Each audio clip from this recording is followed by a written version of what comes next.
15 गुना अभ्यर्थी शामिल किस में होंगे जी? सीईटी में शामिल होंगे। अच्छा, सीईटी में शामिल होंगे। हाँ, ये तो पात्रता परीक्षा है ना, बिल्कुल है जी। इन दो को नियुक्ति दी जा चुकी है और अभी इस पर जांच चल रही है एसआई भर्ती में, क्योंकि फर्स्ट रैंकर कह रहे हैं कि वो भी उसी स्कूल का बाबू है जिस स्कूल के सुरेश ढाका जी थे। तो कुछ इसमें भी चल रहा है। इंटरव्यू बोर्ड के बाबूलाल कटारा भी गिरफ्तार है। तो क्या पता कि ये भर्ती भी आगे जैसे ये हुई है उसका मैं कह नहीं सकता निरस्त हो या नहीं हो, लेकिन इनके अंदर जो अभ्यर्थी चुने गए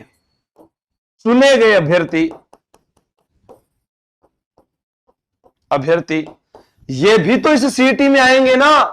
बाबू भैया आंखें खोलो, आप ये देखो इधर कि जो उनका सिलेक्शन इनमें हो रहा है उन्होंने भी सीईटी का एग्जाम दिया था।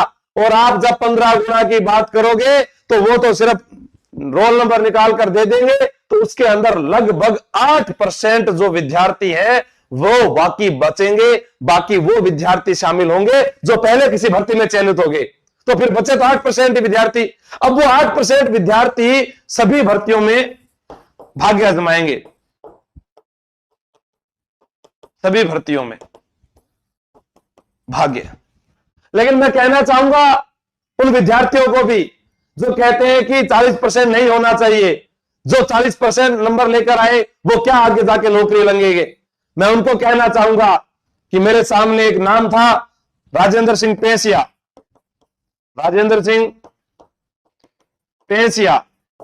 एक नाम था मेरे सामने मनोज शर्मा।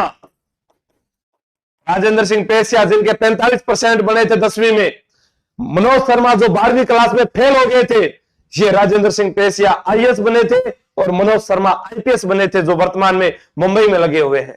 तो ये कभी भी तय नहीं हो सकता कि जिसके 40% नंबर आ रहे हैं वो आगे जाकर फाइनल एग्जाम में सिलेक्शन ना ले पाए। उस दिन उसकी परिस्थिति क्या रही होगी, उसके घर में कोई मौत हो गई होगी, उसके घर में कोई शादी रही होगी, उसके घर में कोई पारिवारिक समस्या आई होगी। उस समय वो समझ नहीं पाया था कि सीईटी एग्जाम क्या होता है, वह रणनीति नहीं बना पाया था। लेकिन वो आज इतनी मेहनत कर रहा है कि फाइनल एग्जाम के अंदर वो सिलेक्शन लेकर आएगा। तो वो विद्यार्थी वंचित क्यों रहे? क्या उसने फीस जमा नहीं कराई? उसे नुकसान नहीं हो रहा है? आप सिर्फ अपने स्वार्थ का देख रहे हैं। आप कहते हैं कि मेरे 220 नंबर बने हैं, मैं क्यों कहूं कि 40% वाला मेरे सामने आए।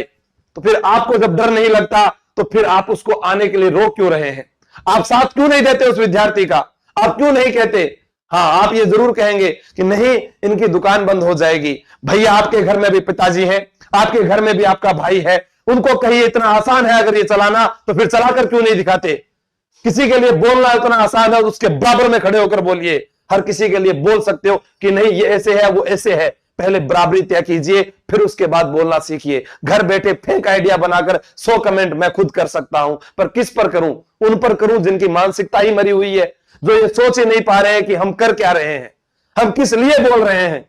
तुम्हें बोलना होगा उन विद्यार्थियों के लिए जिनका इनमें नंबर आया, वो सीईटी वाला खटे गया। मन तो यह बता दो थे, क्या इनका नंबर नहीं आएगा क्या उस सूची के अंदर कि ये 15 गुना में शामिल है? तो इन्होंने तो नौकरी ज्वाइन कर ली, ये दोबारा सीईटी देने क्यों जाएंगे? तो फिर बाकी बचे 8% यही रहेंगे। कहां पर क्राइटेरिया निर्धारित हुआ? संगणक में कौन से जाएंगे, जूनियर अकाउंटेंट में कौन से जाएंगे, पुलिस में कौन से जाएंगे? एग्जाम डेट की तारीखें निकाल दी गई है, भर्तियां जो है उनका विज्ञापन आना शुरू होना अभी मान लीजिए कि शुरू हो जाएगा। तो फिर हमारे पास तो ये निश्चित ही नहीं होगा कौन सा विद्यार्थी पढ़े और कौन सा नहीं पढ़े। बताओ, ये तय कर दे तो फिर वो आगे जाकर अपनी तैयारी तो करें, अगली सीईटी की करें कम से कम। हम ये मानते हैं पात्रता परीक्षा है, हमें तो आगे के लिए तो बढ़े ना। कौन नहीं करेगा आगे वाली सीईटी की तैयारी? मुझे बताओ। जिसको पता है कि पहली बार मजाक में ले लिया वो सीरियस होकर पढ़ाई करेगा। हाँ, रद्द हो गई हिम्मत जी, रिमोट देना वो मुझे। नहीं, बिल्कुल सही बात है, मैं आपको कह रहा हूं ये बिल्कुल सही बात है। ये आपके कानों में गूंजनी चाहिए, उस प्रत्येक विद्यार्थी के पास गूंजनी चाहिए जो ये कहता है कि 40% वाले अयोग्य विद्यार्थी हैं, उनका चयन नहीं होना चाहिए। आप किस बात पर तय कर सकते हैं कि वो अयोग्य है? उसके घर में कोई समस्या रही होगी, पारिवारिक समस्या रही होगी, वो मानसिक रूप से परेशान रहा होगा, उसका पेपर उस दिन अच्छा नहीं गया होगा, उस दिन उसकी गाड़ी छूट गई होगी, उस परेशानी में वो लास्ट में पर्सन सही नहीं करके आया था, वो घबरा गया होगा। लेकिन ये कभी तय नहीं हो सकता। आपके सामने ये 2 नाम मैं बता रहा हूं, आप सर्च कर सकते हैं अपने मोबाइल में। जिसके 45% थे वो आईएएस था और जो 12वीं फेल हुआ वो आईपीएस था। पढ़ाई कभी भी शुरुआत की जा सकती है, कभी भी पढ़ाई में मन लग सकता है, बस जगाने वाला एक आदमी होना चाहिए, एक व्यक्ति साथ होना चाहिए, वो उसे कहीं भी ले जा सकता है। युद्ध हारता हुआ होता तो वहां पर अगर कृष्ण नहीं आते तो आपको भी पता है कि रिजल्ट क्या होता महाभारत का। अब यहां पर बहुत सारे सीईटी की मांग में पिछली बार फाइनल में रह गया। आप लोग 40 की बात मत करो प्लीज, फर्जीवाड़ा रुकेगा थोड़ा बहुत। सीईटी जिंदाबाद, दुकान बाद में चला लेना, ये एक ऐसे नाम से आया था, बिश्नोई क्लासेस नाम से कमेंट किया था।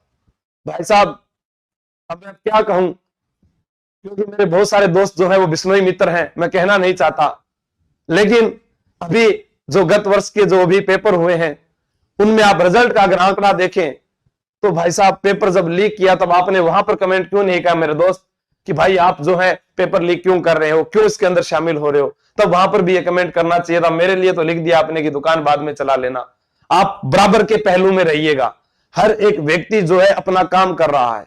मैं यहां पर आकर, मुझे कोई आवश्यकता नहीं है कि मैं आकर आप लोगों के लिए बोलूं, ना तो मैंने सीईटी का एग्जाम दिया, ना मुझे मालूम। मेरा कार्य पढ़ाना था, मुझे आता था, मैं इस मंच के माध्यम से बोल रहा हूं, मुझे सरस्वती आप तक पहुंचा रहा हूं। जिसको अच्छी लगे वो ठीक है, जिसको नहीं लगे वो ठीक है। कोई कहता है कि दुकान बाद में चला लेना, मैं ये कहता हूं कि आपको घर से फोन करके उठा के लाया था क्या मैं? आपकी पॉकेट में से पैसे निकाले थे क्या मैंने? नहीं, आप स्वयं आते हैं क्योंकि आप विश्वास करते हैं, और विश्वास ही परमात्मा है, दुआ ही तकदीर बदल देती है। लेकिन अब जो है इनका क्या किया जाए, जो ऐसे कमेंट करके एक व्यक्ति को डिमोटिवेट कर देते हैं। 40% ही करना था, सीईटी लागू क्यों किया? फिर वही बीड परीक्षा देने आएंगे, 2-3 पारियों में परीक्षा होगी, नॉर्मलाइजेशन होगा, कुछ विद्यार्थी वाले नंबर वाले बाहर हो जाएंगे और कुछ कम वाले पास हो जाएंगे। भाई साहब अभी तक क्या अच्छा हुआ है, क्या फायदा मिला है? कौन सा? अपना पेड कोर्स बेचने के लिए हमारा उपयोग मत करो साहब, मैं कोई उपयोग नहीं कर रहा हूं। मेरा कोर्स जो है, जिन विद्यार्थियों को विश्वास है वो फुल लेते हैं, जिनको पढ़ना होता है वो खुद है ना उसको पढ़ते हैं और खुद शेयर करते हैं। मुझे करने की आवश्यकता नहीं है। महज इस उम्र के अंदर 2 लाख विद्यार्थी टेलीग्राम पर और 8 इस यूट्यूब पर, अन्य 2 यूट्यूब और हैं, 15 लाख विद्यार्थी जुड़े हैं। मेहनत की है तभी जुड़े हैं साहब। अगर आपको ऐसा लगता है कि आपका प्रयोग दुरुपयोग करता तो फिर कोई नहीं जुड़ता। उस जो कांच में और उस कांटों में कोई नहीं चलना चाहता जहां से चुभन महसूस हो, फायदा महसूस होगा, सुगंध आएगी तो ही व्यक्ति चलता है। सीईटी में ओबीसी 170 या 15 गुना में आ सकता हूं क्या?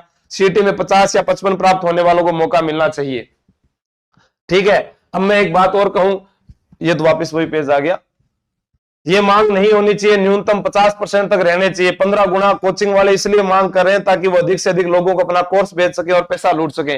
पीडी दहिया जोधपुर से कमेंट किया था।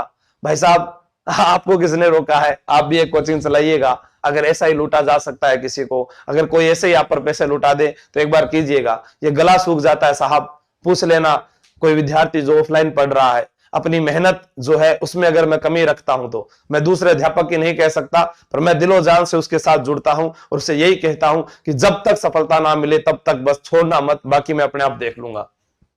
फिर इधर तेरी दुकान बंद हो रही है क्या, रोजगार विद जीएस? भाई साहब दुकान जब चालू की थी तब आप कहां थे? उस समय आपका कोई कमेंट नहीं था, आज आप कमेंट कर रहे हैं सर हम सब साथ हैं, साथ हैं। बिल्कुल, मैंने दोनों पक्षों के, नकारात्मक और पॉजिटिव। अब मैं इसके ऊपर भी एक बहुत बड़ी बात कहूंगा कि आप दूसरे के कंधों पर बंदूक रखकर चलाना ही क्यों चाहते हैं? जब लड़ाई आपकी है तो फिर आप खुद क्यों नहीं लड़ना चाहते? क्यों किसी के भरोसे बैठे हैं? सब अपना अपना एक मोबाइल यूज करते हैं, उस मोबाइल को उठाओ और मोबाइल को उठाने के बाद में उसका एक कैमरा चालू करो, और कैमरा चालू करने के बाद में जय हिंद नमस्कार, मेरा नाम विजय है, मैं सीईटी का एग्जाम दिया, मेरे 120 नंबर या 140 नंबर या 150 नंबर जो भी बन रहे हैं, मेरे नंबर बन रहे हैं। मैं सरकार से गुजारिश करूंगा कि 40% मेरे जो है जो नंबर है उनकी मान्यता दी जाए ताकि मैं अगली परीक्षा में शामिल हो सकूं। आप सब वीडियो बनाकर 18 लाख विद्यार्थी जो है वो तैयारी एग्जाम देकर आते हैं, और 1 लाख विद्यार्थी भी अगर ऐसा वीडियो बनाकर यूट्यूब, फेसबुक, इंस्टा पर चला दे तो ये मैं मानता हूं कि ये बात सच हो जाएगी। लेकिन आप नहीं कर पाएंगे, मुझे पता है, क्योंकि आप वह लोग हैं जो किसी के पीछे छुपकर फिर वार करना चाहते हैं। हाँ, ये आगे आ रहा है, इसके पीछे करो। वो मनोज मीणा जा रहा है, उसको जाने दो। आंसू सर जा रहे हैं, उसको जाने दो। नहीं, आप पहले अपने आप सोचिए कि ये कार्य किसके लिए हो रहा है। जब तुम्हारे लिए हो रहा है तो तुम्हें खुद को करना पड़ेगा। एक एक वीडियो बनाकर भेजो। यूट्यूब पर मैं करता हूं शेयर, मैं करता हूं टेलीग्राम पर शेयर, आप बनाकर भेजो मुझे। लेकिन हमारे में हिम्मत कहां है? हमें तो कमेंट करना आता है, वो कर देंगे। पटवारी की भर्ती में सीटी लागू है क्या?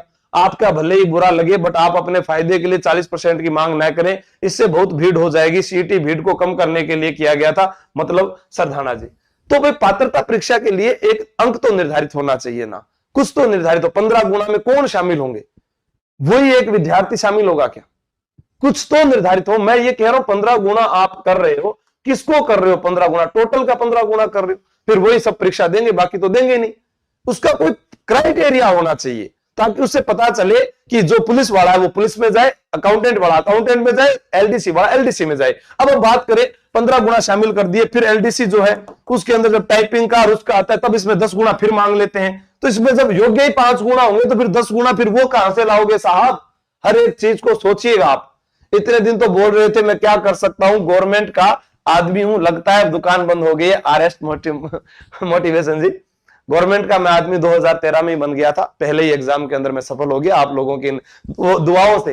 ये दुआएं हैं जो भगवान भी सुनता है, और हर बार कहता हूं कि आप लोग सब लोगों की दुआ से मैं अपना काम कर रहा हूं। बस जिसको अच्छा लगे वो पसंद करके शेयर कर देता है, जिसको नहीं लगे वो ये लिख के भेज देता है।